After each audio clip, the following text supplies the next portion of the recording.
Hi folks, welcome back to Stacey Can. Today I am making orange jelly. It is citrus season and it's a great time to preserve up all your favorite citrus fruits. So what you need for this recipe today, and it's a recipe from the National Center of Home Food Preservation. It's actually a spiced orange jelly recipe, but I'm excluding the spices because I just want the fun flavor punch of just the sunny orangey flavor. It's for me. So you need 2 cups of orange juice, and that's about 5 medium oranges. You need 1/3 cup of lemon juice, and that's about 2 medium lemons. You can use bottled lemon juice, but surprise, we get to use fresh lemon juice, and so I have 2 lemons here. You get to use fresh lemon juice today with this recipe because these are a high acid food.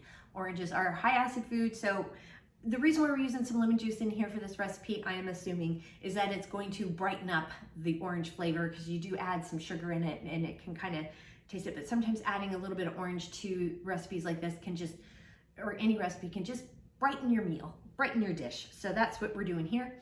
You need 2/3 cups of water. You need a packet of powdered pectin, and this is regular straight pectin. Not the no sugar or low sugar kind. If you don't have a packet, like I did not, I have just this container of Ball Real Fruit Classic Pectin. A packet measures out to be 1.75 ounces or 49 grams. So you can measure that out, which I did here. And I have a fork, more on that in a little bit. And then you need 3.5 cups of sugar. If you want to do a spice bag, this is optional. You would need 2 tablespoons of orange peel that is finely chopped, a teaspoon of whole allspice, 1/2 teaspoon of whole cloves, 4 cinnamon sticks that are about 2 inches long. So, and then you would cheesecloth and then tie it up, and I can show you when we do that. But again, I am not choosing to do that today. The tools that you need, instead of a regular canner, I'm using my stock pot here because this makes it says about 4 half pints. So I have 5 jars in here that I'm heating up because it's just kind of small and I don't need to bring out my big canner. It just takes up more water. This is a little more user friendly. And I'm going to use this trivet down at the bottom. It's a silicone trivet that I'll put at the bottom of the pot and then put my jars on top. You have to have the jars lifted up on top of something. They can't just sit flat on the bottom, flush on the bottom, because you do need some water that will boil all around the jar for safe processing. If you have it flat on the bottom, it's just not going to penetrate. The heat won't penetrate inside the jar as well, and you'll have something that can be off processed. And I know people do it, but I'm just saying this is the way to go. Another thing you can do is you can use rings to line the bottom of your pan with, and then set the jars on top of the rings. That's an easy thing to do. So I do have a stock pot. We're heating the lids today. I have a bowl here that I'm squeezing out the lemons and oranges in that measures out to 2 cups at least. I've got my stock pot here with my spoon and my spatula. Got some measuring spoons here, and I've got this little juicer that's going to help me juice these things. I've got my ladle. This is a ladle. This is a funnel. I've got my lid lifter here, my jar lifter, and my Headspace tool. Missing is the chopstick that I use for bubbling, because I'm not bubbling today because it is a jam or jelly. I don't bubble jams or jellies because they set up so quickly that if you were to try to bubble and get the air bubbles out of the jar, you're going to actually add more in because it's setting up pretty fast. So that is the tools and such that we need. So let's go ahead and get started. Now I'm going to go ahead and cut the oranges in half and just start squeezing. I am using this tool. It just kind of helps just to sort of squeeze it out. Again, if you have an electric juicer, one of those kinds that you do the twisties with, then you can do that. You also have the option, if you want, to remove the pulp by putting it through a sieve or a strainer of some sort. I'm not going to do that. I kind of like things pulpy, although I am watching for seeds, so I won't have seeds in there. So just keep an eye on those as you juice your oranges. So I got the oranges all juiced, and I have my 2 cups of orange juice, and now I'm just squeezing some lemons here. I'm using my my lemon juice squeezer. It's too small for the lemon or for the oranges, but I'm gonna go ahead here. But it's a handy tool to have because it catches all of the seeds. Got the citrus all squeezed and measured and ready to go. I've also pre-measured out the 3.5 cups of sugar and the pectin. It's 1.75 ounces or 49 grams.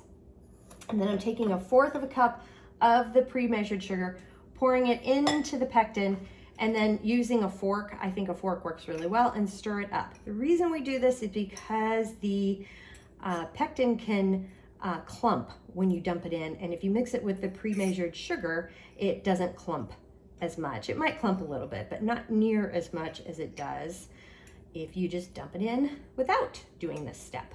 I'm gonna go ahead and add the orange juice, the lemon juice, and which is 2 cups of orange juice, 1/3 cup of lemon juice, and 2/3 cup of water. Got the heat up high, and I'm also going to sprinkle in the pectin with that little bit of sugar mixture. And we're gonna stir this and get this to a rolling boil, one that you cannot stir away. Forgot to mention, this is the perfect time to add the spice bag. And again, the spice bag is just the orange peel, 2 tablespoons of orange peel, the teaspoon of whole allspice, 1/2 teaspoon of whole cloves, and 4 sticks of cinnamon, which are about 2 inches long, loosely tied up in a piece of cheesecloth.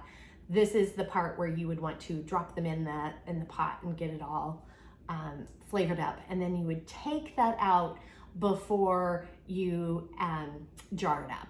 So just use some tongs, pull the spice bag out before you jar it up. I've got a rolling boil going here, one that you can't stir away. And so now I'm gonna add all the sugar. I know, hurts your heart, careful. And then we're gonna bring this to a full rolling boil again, one that you can't stir away, and we will set a timer for 1 minute at that point. 1 minute timer's gone off, so I'm gonna go ahead and cut the heat. The first thing we're gonna do, not the first thing. Okay, so the jelly's looking good, and we're gonna quickly fill the jars and get them ready to go.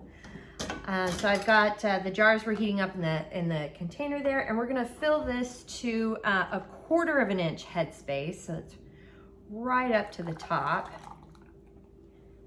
And again, I'm not bubbling, so that is perfect right there at the top. You can also skim the foam. I didn't really see any foam, so I'm not doing it.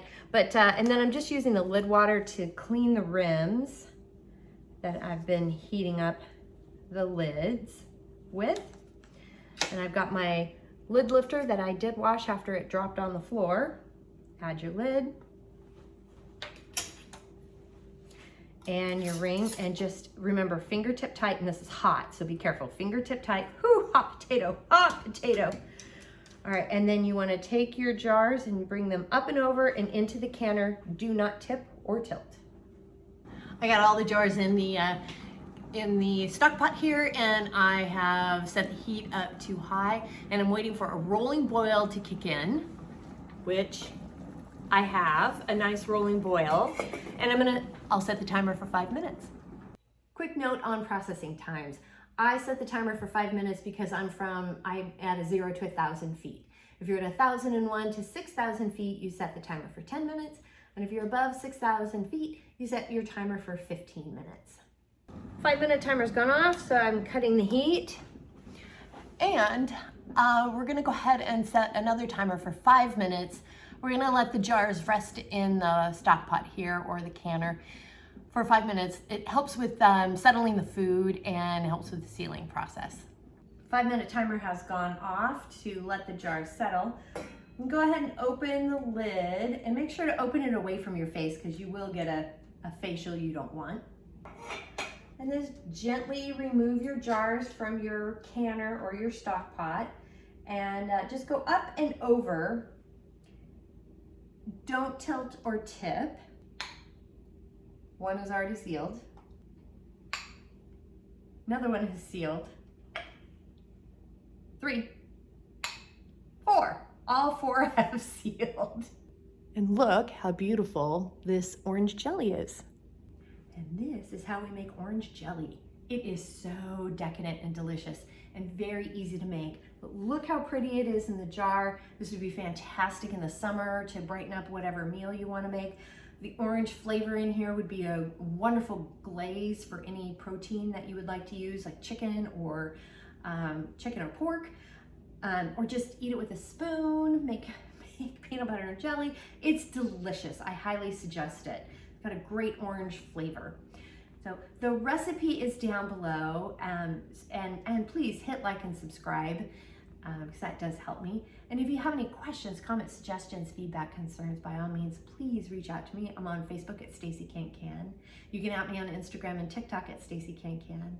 My website is www.staceycancan.com. My email is info@staceycancan, and you can also staceycancan.com, and and you can also reach me on LinkedIn at Stacey Can Can. Thanks so much for joining me today, and until next time, happy canning.